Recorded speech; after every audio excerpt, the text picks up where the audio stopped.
Hi, it's Chris Moore, your friendly neighborhood senior remodeling expert. In the last video, we talked about aging in place, what it is, the concept, a little bit of the history of it. And today we're going to talk about the benefits of aging in place as compared to other options that seniors might have for living arrangements.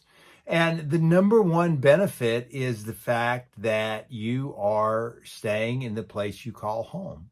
You live there for a reason. There was something about the place, the home, that drew you to live there in the first place. It's familiar surroundings. Oftentimes, people have lived there for many years. They often have good relationships with their neighbors. It's familiar, it's comfortable, and study after study have shown that people are happier and they are healthier and they thrive more at home. Any type of senior living facility, and they come in various flavors, are not home. No matter how you slice it, at the end of the day, you're not at home. So the number one benefit of aging in place is staying in the home that you love and that you're comfortable in.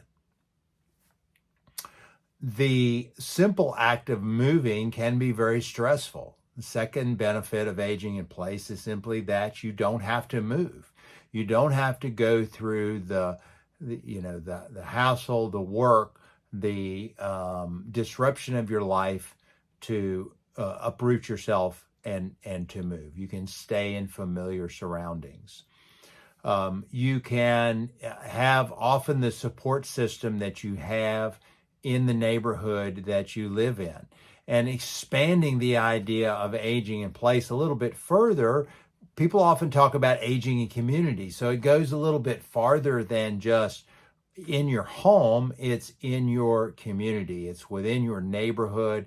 It's within your support structure, whether that be a church family, whether that be a neighborhood association, whether that be Meals on Wheels, all of the comfortable, familiar supports that you have in place continue to remain in place if you're aging in place.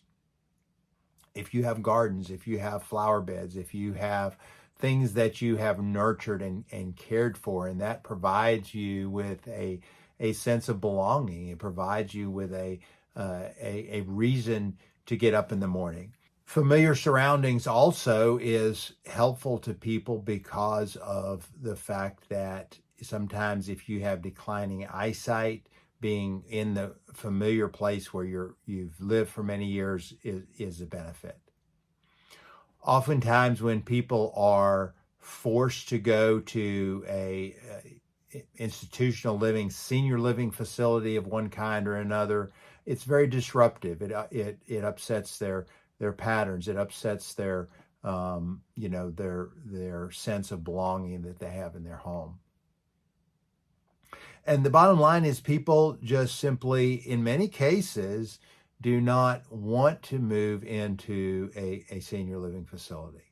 And so the importance of planning ahead, the importance of being proactive and creating a home environment that can support aging in place, that can remove some of the impediments, can remove some of the obstacles that might present a fall risk, might make it difficult for people who have mobility impairments to get around, get up and down the stairs, in and out of the front door, that kind of thing, are very important to do. So all of those benefits, physical, emotional, financial, are all reasons why people would choose aging in place. And we'll talk more about that in upcoming videos, that it is a choice, and it should be an informed choice. It should be something that people are choosing about where they're going to live throughout the course of their life, and being proactive, as I mentioned, and planning ahead and getting things in place to make that continuation of living at home possible are important. And we'll talk more about what that looks like in the upcoming videos. So once again, thank you for watching. This is Chris Moore with Senior Remodeling Experts.